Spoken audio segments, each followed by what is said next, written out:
지난 시간에는 누워있는 시간이 많은 아기들이 어떻게 놀이하는지에 대해서 알아봤는데요. 오늘은 어느 정도 손 조작이 가능한 아이들이 어떻게 놀이를 해줘야 되는지에 대해서 알아보도록 하겠습니다. 대부분의 엄마들이 아이들의 놀이를 부담스럽게 생각하는 경우가 많은데요. 저는 일상생활과 놀이를 구분하지 않고 자연스럽게 함께하는 것이 좋은 놀이가 될 수 있다고 생각합니다. 예를 들어 엄마가 음식 준비를 할 때 쌀이나 과일 또는 식재료를 같이 씻어보기도 하고, 자기 전에 그림자 놀이를 하거나 이유식을 하기 전에 채소 스틱을 모양 내서 얼굴을 만들어 보기도 하고, 식사 후에 채소에 물감을 묻혀서 도장 찍기 놀이를 쉽게 유도해 볼 수 있겠습니다. 또한 나들이와 놀이를 연계해서 연계 활동을 할 수도 있습니다. 아이가 나들이에서 새나 곤충을 관찰했다면 집에서 그림을 그려보거나 색칠해보며 나들이에서 했던 경험을 함께 이야기 나눌 수도 있고요. 만들기한 그림을 막대 인형으로 만들어서 인형 놀이를 유도해 볼 수도 있겠습니다. 나들이에서 땅에 떨어진 나뭇잎과 나뭇가지를 집에 가져와서 프로타조 기법을 이용한 미술 놀이도 할 수 있습니다. 예를 들어 딸기 따기 체험을 했다면 딸기를 씻어서 먹어보거나 딸기잼을 만들어 빵에 발라 먹어보는 등 아이와 함께 무궁무진한 놀이를 만들어 볼 수 있습니다. 이렇게 나들이에서 경험했던 것과 비슷한 재료나 그림을 활용해서 놀이해 봄으로써 아이의 창의력과 상상력이 향상됩니다. 그렇다면 아이들과 어떻게 해야 질 좋은 놀이를 해줄 수 있을까요? 바로 아이 주도 놀이가 핵심입니다. 아이가 원하는 것을 가지고 놀고 원하는 방식대로 놀이를 해주는 것입니다. 두 번째로, 아이가 놀이할 때 어떤 걸 완성하고 목적을 달성하는 것보다 속상해하거나 뿌듯해하는 부분을 잘 관찰하고 아이의 감정을 맞춰준다면 아이와 상호작용하면서 즐거운 놀이를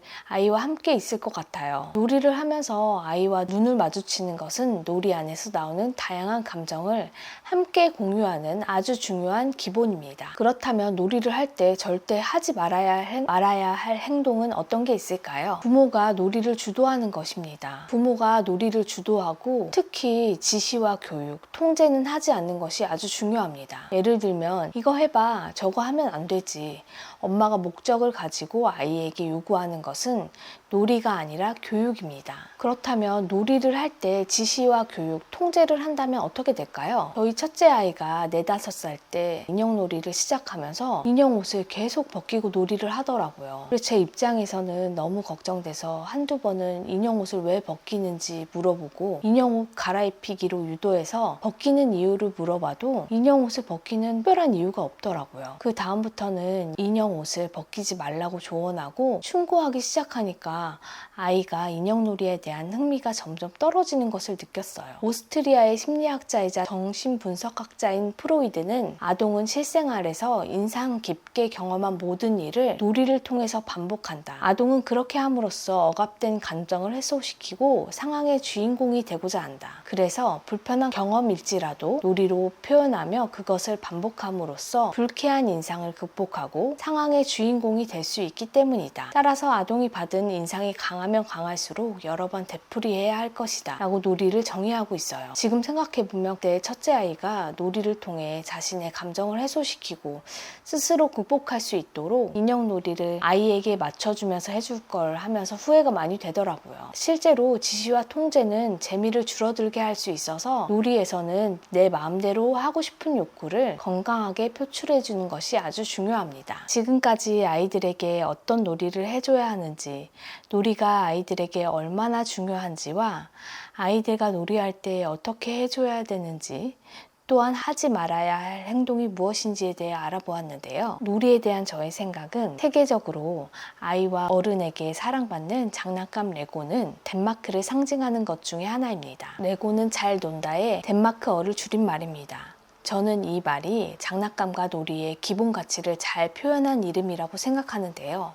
실제로 레고가 비디오 게임기에 밀려서 적자를 기록할 때 어떤 컨설팅 회사를 찾아가 조언을 구했는데, 그 컨설팅 회사에서 앞으로 아이들에게 놀이란 무엇일까에 대한 답을 찾아오라고 했고, 이 조언에 따라 아이들을 더 세심하게 관찰했다고 합니다.